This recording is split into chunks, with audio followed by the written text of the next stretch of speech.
Olá, boa noite. Estou dando risada com Siqueira e sua turma. Boa noite. Boa noite, seja muito bem-vindo ao Rede TV News. E as fortes chuvas no Nordeste do Brasil têm deixado várias cidades em estado de calamidade. O fenômeno que atinge a região é conhecido como ondas de leste. Em Alagoas, pelo menos 54 mil pessoas estão desabrigadas ou desalojadas. Os municípios de Murici e São José da Laje, na Zona da Mata, ficaram debaixo d'água. Em Limoeiro de Anadia, no Agreste, casas foram arrastadas pela correnteza. A enxurrada também provocou estragos nas cidades de Major Izidoro, no sertão alagoano, e Viçosa, a cerca de 80 quilômetros de Maceió. Segundo a Defesa Civil, o temporal já provocou 6 mortes no estado. Veja só a esquina aqui, né, da rua do Guganema, como está um colchão aqui boiando. A moto aqui vai passar aqui. A situação aqui na Viçosa está assim, ó. No Rio Grande do Norte, a Prefeitura de Natal decretou calamidade pública. Ainda não há números oficiais de vítimas. 3 escolas foram preparadas para receber desabrigados. Aqui em Pernambuco, as fortes chuvas atingem até o momento 29 cidades. 15 delas já decretaram situação de emergência. A Defesa Civil registrou 1.085 desabrigados e quase 6 mil desalojados. 2 pessoas foram arrastadas pela correnteza e estão desaparecidas. As vítimas são dos municípios de Jaqueira e Catende, na Zona da Mata do estado. Os moradores da região da Zona da Mata Sul e do Agreste também vão ter direito ao Auxílio Pernambuco, benefício criado pelo governo do estado para pagar uma parcela no valor de R$ 1.500 para as vítimas das chuvas.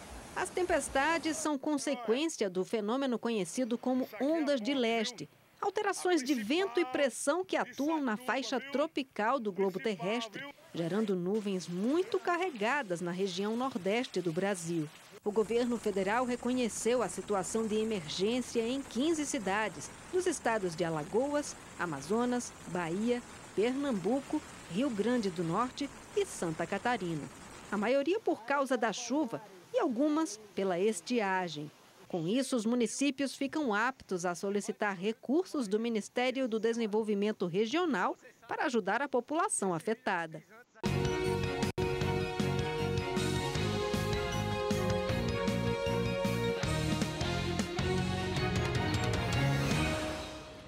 Saiu uma nova pesquisa sobre as eleições para governador de São Paulo. O Instituto Paraná mostra o ex-ministro da Infraestrutura, Tarcísio de Freitas, do Republicanos, numericamente à frente de Fernando Haddad, do PT, na pesquisa espontânea. Na pesquisa espontânea, o ex-ministro da Infraestrutura, Tarcísio de Freitas, aparece com 8,4%, seguido de Fernando Haddad, com 6,2%. Os dois estão empatados dentro da margem de erro. O ex-governador de São Paulo, Márcio França, do PSB, ficou em terceiro lugar com 2,3%, seguido pelo atual governador, Rodrigo Garcia, do PSDB, que aparece com 2%. João Dória, também do PSDB, vem em quinto lugar, com 0,5%. Altino Júnior, do PSTU, Elvis César, do PDT e Gabriel Colombo, do PCB, ficaram com 0,1% das intenções de voto. 0,7% daria o voto para outros candidatos. Mais de 73% não souberam responder ou não responderam. 5,9% votariam em branco, nulo ou em nenhum dos candidatos. Já em um dos cenários da pesquisa estimulada, Fernando Haddad tem 30,6% das intenções de voto. Tarcísio de Freitas está em segundo lugar com 19,2%. Márcio França aparece em seguida com 17%. Rodrigo Garcia ficou com 9,2%, seguido de Vinícius Poit, do Novo, com 1,5%. 0,7% dos entrevistados votaria em Felício Ramute, do PSD. Gabriel Colombo ficou com 0,5% e o ex-ministro da Educação, Abraham Weintraub, do PMB, 0,4%. Altino Júnior teve 0,2% das intenções de voto e Elvis César, 0,1%. Nenhum dos candidatos, brancos e nulos, totalizaram 11%. 9,5% não sabiam ou não responderam. A pesquisa ouviu 1.820 eleitores com 16 anos ou mais em 77 municípios do estado de São Paulo. Ela foi feita entre os dias 27 e 30 de junho. A margem de erro é de 2,3 pontos percentuais para mais ou menos. O levantamento foi solicitado pela corretora BGC Liquidez. E a Rede TV entrevistou o pré-candidato ao governo do estado de São Paulo, Vinícius Poit, do Partido Novo. Na conversa com o jornalista Mauro Taliaferri, ele falou sobre as suas primeiras ações num eventual governo. Primeira semana, operação policial no centro de São Paulo para acabar com esses receptadores de celular roubado. Número 2, na mesma primeira semana, mas a gente já está começando já, força-tarefa para recuperar o tempo perdido na educação. Força-tarefa para fazer aulas de reforço, utilizar tudo que dá de estrutura, parceiros de educação, fundações que ajudam, como Todos pela Educação, para a gente tirar o atraso. E número 3, não preciso nem dizer, acabou a mamata no Palácio Bandeirantes, acabou a ala residencial, acabou o privilégio do governador, acabou esse monte de secretaria, acabou a aeronave para lá e para cá. Está na hora do governador de São Paulo dar exemplo. O publicitário Marcos Valério disse em delação à Polícia Federal que administrava um caixa clandestino do Partido dos Trabalhadores com cerca de 100 milhões de reais. As informações são do site da revista Veja. Segundo Valério, em 2005, ele foi procurado pelo PT para entregar 6 milhões de reais desse caixa ao empresário Ronan Maria Pinto, de Santo André. Ronan estaria chantageando o partido e ameaçando contar detalhes sobre uma suposta ligação entre o PT e o PCC e o assassinato do prefeito de Santo André, Celso Daniel. Marcos Valério foi condenado a 37 anos de prisão no escândalo do Mensalão. Segundo as investigações, ele teria atuado como operador de pagamentos a parlamentares que apoiavam o governo do ex-presidente Lula. As denúncias são muitas e não vêm apenas do publicitário Marcos Valério. A polícia já confirmou que investiga se um vereador paulistano do PT recebeu o mesmo dinheiro do PCC na última campanha eleitoral. Um contador ligado a Lula é suspeito de lavar 16 milhões de reais para o crime organizado. E é muito estranho não encontrar nos grandes jornais e portais de notícias informações sobre essa possível ligação entre o Partido dos Trabalhadores e um grupo criminoso. E se as denúncias fossem contra o presidente Bolsonaro, como seria? Bom, Brasília será a primeira cidade do país a receber a internet móvel 5G. A gente está esperando isso há muito tempo, né? E a Agência Nacional de Telecomunicações confirmou que a tecnologia será ativada na quarta-feira, agora na capital federal. Hoje, o conselheiro da Anatel explicou como o serviço vai funcionar. O repórter Igor Damasceno tem mais informações para a gente ao vivo de Brasília. Oi, Igor, tudo bem? Boa noite. Oi, Érica, boa noite a você, ao Lacombe e também a todos que nos acompanham aqui no Rede TV News. É isso mesmo, cerca de 80% do território do Distrito Federal vai contar com o sinal 5G já a partir desta quarta-feira. Segundo o conselheiro da agência, Moisés Moreira, o projeto em Brasília vai funcionar como um projeto piloto e pode ser que haja algumas modificações para que a gente não tenha aí problemas de sinal e também de transmissão em outras capitais. Moisés Moreira também disse que o sinal deve ser estendido a São Paulo, Belo Horizonte e Porto Alegre já nos próximos dias e explicou que a escolha das cidades é com base na quantidade de antenas que precisam de modificação. Quanto menos modificações precisam ser feitas, mais rápido o serviço vai ser disponibilizado nas capitais. A internet 5G, a quinta geração, é considerada a internet mais veloz e permite baixar e enviar arquivos longos, pesados, até 100 vezes mais rápido que o 4G. Para ter acesso ao serviço, é preciso ter um celular que já venha com essa tecnologia. Os aparelhos mais modernos já vêm habilitado. Quem já tem um pacote de dados não precisa fazer outro. O serviço é atualizado automaticamente. A previsão da Anatel é disponibilizar o 5G para todas as capitais do país até setembro. Igor Damasceno, de Brasília, para o Rede TV News. O Ministério das Relações Exteriores divulgou nota de pesar pelo falecimento do diplomata e ex-ministro da Cultura Sérgio Paulo Rouanet. Ele morreu ontem, aos 88 anos, de complicações do mal de Parkinson.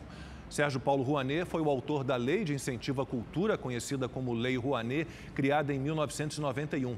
O Itamaraty destacou ainda que, em 47 anos de carreira, Rouanet atuou em Washington, Nova York e Genebra. Foi cônsul-geral em Zurique e Berlim e embaixador na Dinamarca e na República Tcheca. O corpo do filho do governador Ronaldo Caiado foi cremado em Goiânia. Ronaldo Filho foi encontrado morto na fazenda onde morava, em Nova Crixás, na região norte de Goiás. Ronaldo Caiado Filho tinha 40 anos. A causa da morte não foi divulgada. Nas redes sociais, políticos lamentaram e postaram mensagens de apoio ao governador e à família. O presidente Jair Bolsonaro disse no Twitter que não há dor maior para um pai ou uma mãe do que perder um filho.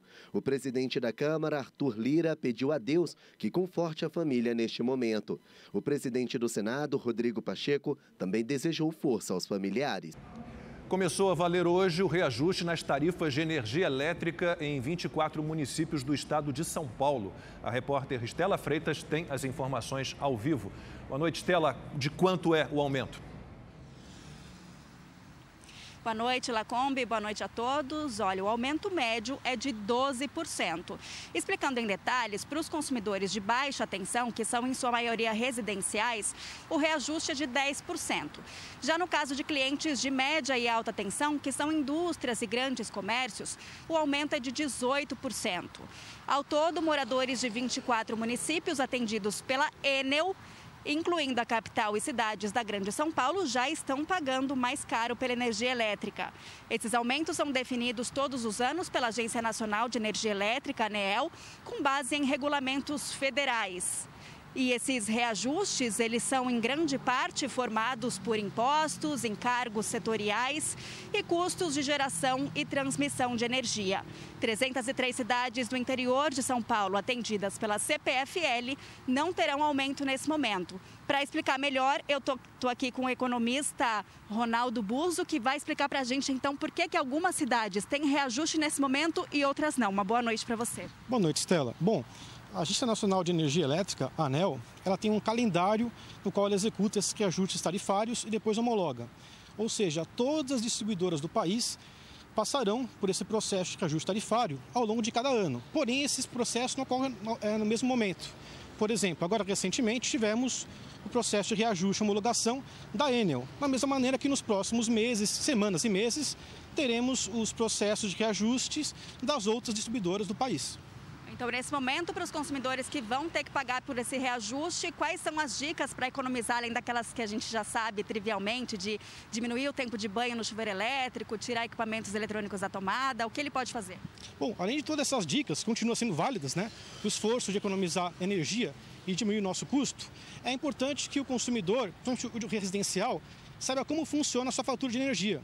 O preço, o custo que ele paga, depende da quantidade de quilowatts-hora que ele consome por mês. E como esse consumidor pode administrar melhor essa quantidade de quilowatts-hora?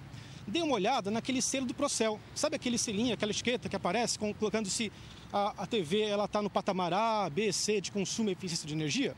Pois bem, consulte, se for preciso, entre na internet, resgate o selo do Procel dos seus equipamentos e lá também tem a quantidade de quilowatt-hora mês que cada item consome. Assim, o consumidor poderá identificar quanto cada item, chuveiro, TV, consome e planejar melhor a redução de energia neste momento de reajuste tarifário.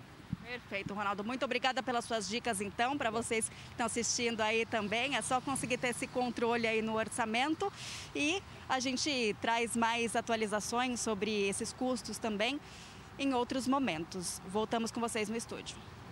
Obrigada, Estela. E olha, com a redução do ICMS de 32% para 18%, os preços dos combustíveis estão mais baratos em boa parte dos postos do Rio de Janeiro. O Procon foi verificar se os novos valores estão sendo mesmo repassados ao consumidor. E já teve gente e comerciante também autuado. A semana começou bem para o bolso do Ivan. A gente botava R$20, dava 2,5 litros. Agora está dando 3 litros a diferença. Seu Sérgio, rapidinho, também percebeu a diferença ao abastecer os 20 litros de costume. Então, ontem eu abasteci aqui, paguei 123, 124. Hoje eu já paguei 103. Quer dizer, há uma diferença de R$20. A diminuição do imposto sobre a circulação de mercadorias e serviços foi anunciada na sexta-feira. O projeto, que limita a cobrança do tributo, foi sancionado no mês passado pelo presidente Jair Bolsonaro. O ICMS dos combustíveis, energia elétrica, transporte coletivo e comunicação, que era de 32%, caiu para 18%. E essa redução faz com que os preços para os consumidores também sejam menores. No caso da gasolina, por exemplo, o governo acredita que a redução chegue a até R$ 1,19 por litro. Os postos tiveram todo o final de semana para se adaptar aos novos valores. E quem não baixou o valor na bomba corre o risco de ser punido. Neste posto, comparando as notas de compra, os fiscais descobriram que a redução foi bem menor do que deveria. Nós observamos que a redução de preço entre sexta-feira até hoje foi na ordem de 5,5%. Isso é abaixo da redução de ICMS, que foi de 32% para 18%, o que reflete mais ou menos 14% a 15% no valor final do combustível.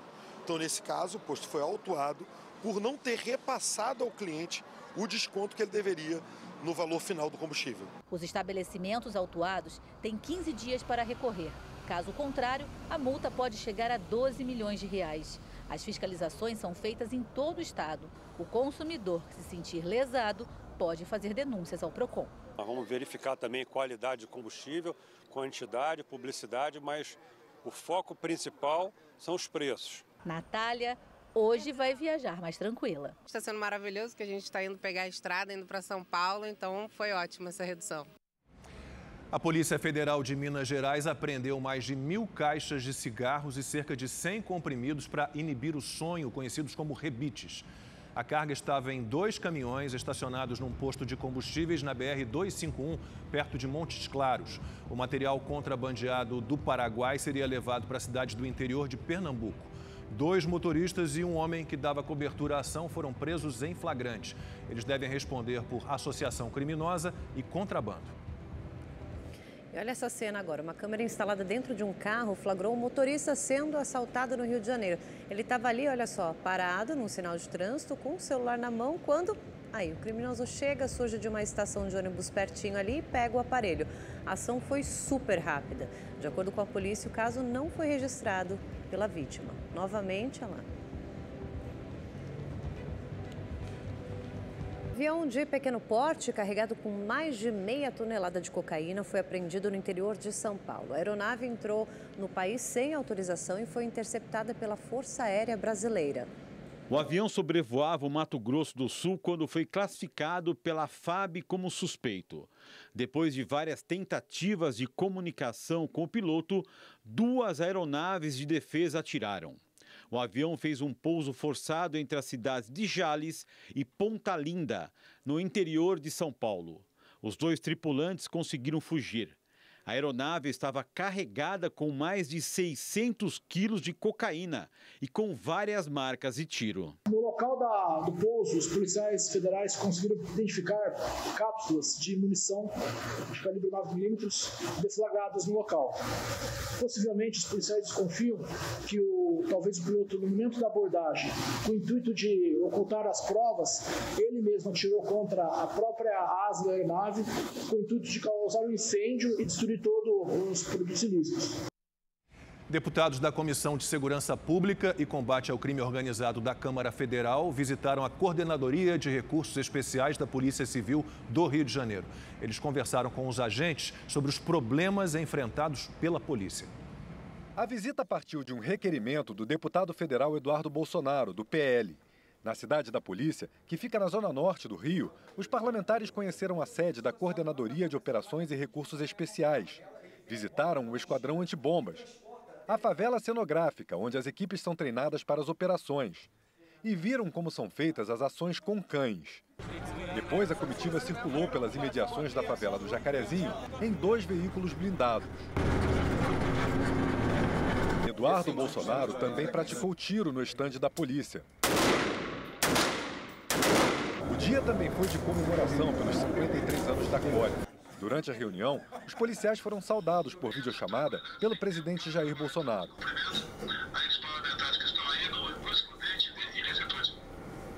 Muito obrigado.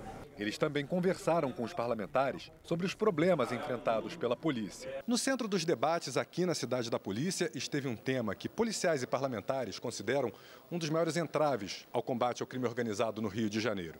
A medida do ministro Edson Fachin, do Supremo Tribunal Federal, que restringe as operações no Estado. A gente respeita muito as instituições públicas do Brasil, mas a gente não cansa de falar que algumas medidas elas acabam de uma maneira fortalecendo o criminoso aqui no Rio de Janeiro e trazendo mais problemas para a polícia que atua no dia a dia. A CORE foi a unidade da polícia que participou da ação de maio do ano passado no Jacarezinho, que terminou com 28 mortos. Um deles era policial. Quase todas as investigações do Ministério Público já foram arquivadas. Apenas uma ainda está em andamento. Um dos marginais virou objeto de processo criminal e alguns policiais estão sentados no banco dos réus no tribunal do júri. Isso tem que acabar, né? A realidade deles aqui tem que ser cada vez mais exposta e quando a polícia vence esse confronto, a sociedade bate palma porque todos sabem que a polícia, esses policiais operacionais que se dispõem a combater os bandidos, mesmo sabendo que às custas, às vezes, de processo ou de feridos à bala ou às vezes até de morte, eles são a última barreira para que o crime domine por completo a sociedade, não só carioca como brasileira. A comitiva anunciou que vai levar para Brasília os pedidos feitos pelos policiais durante a visita, entre eles o de equipamentos para ações noturnas. Os parlamentares consideram que as peculiaridades do crime no Estado exigem mais investimento como resposta. O Rio ele é a vitrine para tudo no mundo, né? Principalmente do Brasil. Aqui o crime, quando nasce o Comando Vermelho, a Falange Vermelha, o Comando Vermelho, e após isso esse expansionismo, né, tanto financeiro, orçamentário, como também bélico, nós temos que discutir porque aqui, infelizmente, parte como protocolo para o outro lado do crime, né? Rede TV News volta já com outras notícias. O intervalo é bem rápido, até já.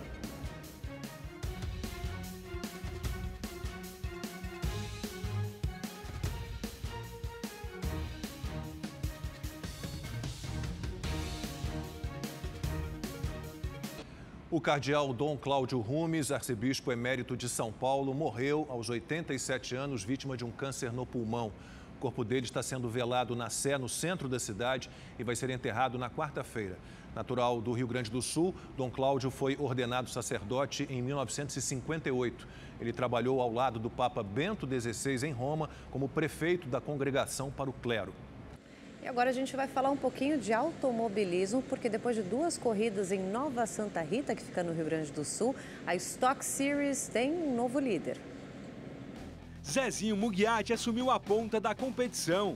Vencedor no sábado, ele terminou em segundo lugar na corrida 2. Com 188 pontos, Zezinho é líder isolado, 4 pontos à frente de Vitor Batista.